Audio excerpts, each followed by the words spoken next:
Welcome back to Simplifying the State, the podcast where we break down politics so you don't have to try to figure out why the president is set to preside over the longest shutdown in history, beating the previous shutdown over which he also presided.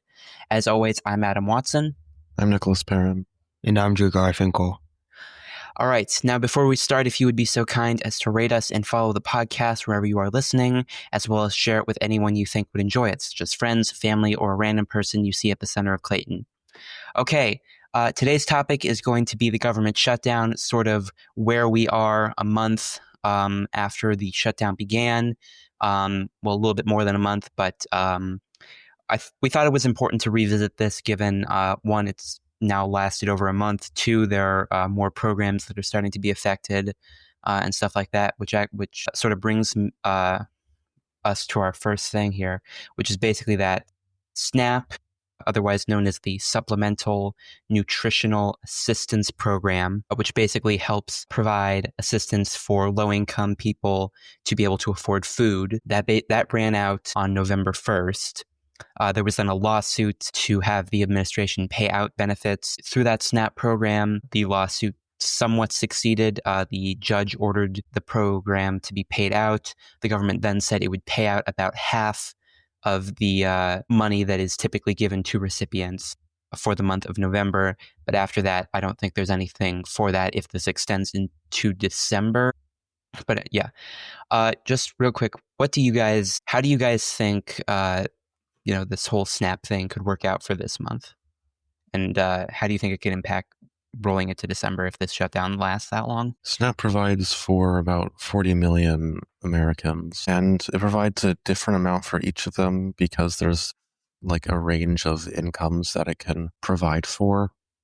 And I think in the way the government, or no, that's the compromise they're working on, never mind. In the way that SNAP is helping those people, I mean, yeah, it'll affect some people worse than others. Luckily for those people, even though they're getting kind of cut short on what they already had, they were able to plan ahead a little bit because they already knew that there was the potential for something even worse to happen where they wouldn't have any benefits for the month of November. So they would have stocked up on food and supplies for them, and they'll have this little bit extra. But if it lasts until December, even before December, maybe mid-November, it could start being getting pretty dire for a lot of people. I haven't seen the range of incomes on SNAP. I haven't looked at the proportions of it, but I would imagine there are still a couple million people who would be in some pretty dire straits. Yeah, some people need SNAP, they rely on it, and without it, they don't get the food they need. Like what Nicholas said is that some people saved up food with the SNAP money, but also a lot of people probably couldn't do that. They needed the SNAP to get food on the table, so they don't have this luxury. So it'd be awful if this continues, but also it's still really bad now that these people aren't getting the money they need. And what do you think, Adam? Kind of what we talked about. Yeah, I mean, so first of all, the SNAP program in the big, beautiful bill was already reduced, so people were already going to get kicked off of it. And now on top of that, the people who are already eligible are not going, well, they're only going to get half of what they usually get, which already is not a lot of money. Like Nicholas said, it's a wide range, but the average for someone in Missouri is about $190 per month per person, which is not a lot. And since it's basically half now, that's $90, which given how much food costs I'm not sure how useful that's going to be. I mean, every little bit will probably help, but I mean, it'll probably be a very difficult month for a lot of people. I also saw that the USDA was also suggesting that there could be interruptions and people might have issues even getting those benefits for this month that have been approved by the courts. But, we'll see what happens with that. So like we sort of talked about at the beginning, we are approaching the longest shutdown in history. The current longest shutdown was from December of 2018 to January of 2019, also under President Trump. So how long do you guys think the shutdown will continue? Do you think we could see an end to it by November? Do you think it could drag on into December? What do you guys think is going to happen with that? I can't even begin to make an educated or informed guess. Anything I say would be just like my feelings. Well, from what I've seen from like betting apps and stuff like that, which I know isn't always the greatest estimate, but it did predict President Trump would win the 2024 election, so it is a decent measure anyway. The majority opinion on there is that it will last like past November, and like the set date that it would end on, like overall, like it was like the 28th or 29th of November. However, Republican, what was it, like the Senate Majority Leader, John Thune, and like the second Democrat of the Senate, I think it was, Yeah, did Dick talk Durbin. about, talking about like a potential compromise that could be like happening. And like I saw that from other like House centrists and House Democrats for pushing a compromise, which like would extended like Obamacare 2 more years, I think I saw, but like would reduce it in some aspects. And yeah, John Thune said he was optimistic about it ending soon, and so did Dick Durbin, his name was. Yeah, Senate Minority Whip. Yeah. So, yeah, I think in that terms it could be optimistic, but even they said it. Don't get your hopes up because everything could come crashing down, which is politics in a nutshell. Yeah, I mean, it's unless the House comes back into session, which, I mean, Mike Johnson has not indicated that it will. It's been on recess since September or something like that, late September. But unless they come back into session, the Senate is going to have to do something in terms of what's already been passed by the House, because very brief civics lesson, the way our Congress works is basically anything related to spending has to first be passed by the House. So they either have to vote on the thing that's currently been passed by the House, or the House has to come back into session, pass something new, and then get it approved by the Senate. But, as these federal entitlement programs, they start to run dry, things like SNAP, as we see more disruptions to things like aircraft. I saw this last weekend was the worst one since the shutdown began for air traffic controllers. As we see more things like that start to really pile up, I think we'll probably see more pressure on Congress to do something, either vote on the current thing or for the House to come back and pass something new. But that sort of brings me sort of to my next question. Just based on what you guys have seen on social media, on news stories that you maybe read, who do you think politically is winning the shutdown? Do you think like people are blaming the Democrats more? Or do you think people are blaming the Republicans more? Do you think there's an equal share of blame? Just what are you guys seeing in your media environment? So this reminds me of something I saw like 20 minutes before this. It was a clip of Donald Trump being asked like something about the government shutdown, and then immediately he's like, "Oh, it's the Democrats' fault," which like I feel like Trump is pushing a narrative that it's the Democrats' fault, but he controls executive branch and legislative branch, and also you could argue the judicial branch as well.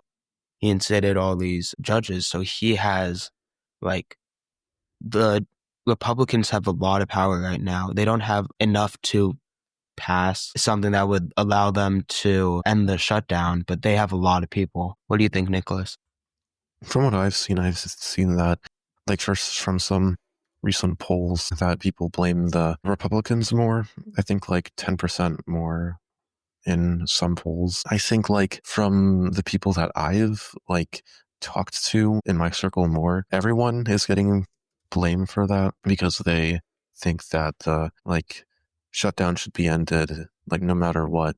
And, like my parents, especially because they rely on grants from the government to continue their work because they work in pathology at WashU. So, that line ends and they also worry about people, like who rely on SNAP aid that aren't getting as much of it. So, yeah, I think generally the average American blames it more on like Congress Republicans and Donald Trump rather than Democrats. But from like my circle, more both sides. What about you, Adam? I mean, yeah, from what I've seen, it seems like Republicans are being blamed a little bit more for the shutdown just because they control both houses of Congress and the presidency. I also saw like a couple Republicans, including Marjorie Taylor Greene, said that she thinks the Republicans need to fix the shutdown. But yeah, I mean, from what I've seen in my media stuff, it seems like mostly the Republicans are the ones being blamed. Yeah, so like the whole thing with blaming people, I feel like for a lot of the SNAP recipients, it doesn't matter all too much whose fault it is. I think the underlying issue is they're not getting food. And like, I don't know how helpful to the discourse it would be to like say whose fault it is. I think we just need to like find a solution to this issue and do something about it. Yeah, definitely. Yeah, and because other governmental workers that are going without pay, like air traffic controllers, and like it's been having a real big effect on air traffic and like safety and Yeah, all definitely. that. And a lot of them are calling in, a lot of air traffic controllers are calling in sick because they don't want to work without pay. So it's a pretty big problem all around. Like, obviously we talked about SNAP benefits because that's like something that could affect people specifically. Yeah, definitely. How else could we be affected though? Do you think there's any other big things that we need to mention? Yeah, I mean, coming down the pipeline, I'd assume as this shutdown drags on, we'll see more government services sort of become interrupted and possibly temporarily pause. The air traffic control thing is a big thing. I mean, anyone who flies, that could be a safety issue. But I mean, yeah, again, we are in Clayton and a lot of us are fairly isolated from some of this stuff. But again, a government shutdown at some point affects everybody in some different way. But, it's sort of just a wait and see what happens. My dad came back from South Korea today, and he did have like quite a few delays in the process. Like he had to stay on the plane for quite a while because like TSA customs was closed for a long time. So there's definitely some problems like that we've seen like personally. Yeah. Yeah. And this sort of reminds me of one more thing I wanted to say. When it comes to like things for like Medicaid or Medicare, like if there's a new person who wants to sign up, and this is sort of happening, there's a situation like this in my family. I'm not going to go into details, but like if there's a new person who wants to sign up for a program in Medicaid or and they're fairly old and they really need the program, if just to submit a form under ideal circumstances would take like 8 to 9 weeks. And that's when the government is open. Now that the government is shut down, that form can't be submitted until it opens, so the care can't be given to the person. And then also, when the government does open, there's probably going to be a backlog of documents and paperwork and all that stuff. So people who need these programs, like SNAP, like Medicaid, like Medicare, are going to face even more delays than they would already face. And that's just another thing I think that's going to start to really affect people. Yeah. Yeah. All right. Thanks for listening to Simplifying the State. We'll be back next week with our next episode. Remember to follow us at Simplifying the State on Instagram. We'll be posting stuff there, and we'll talk to you guys next time.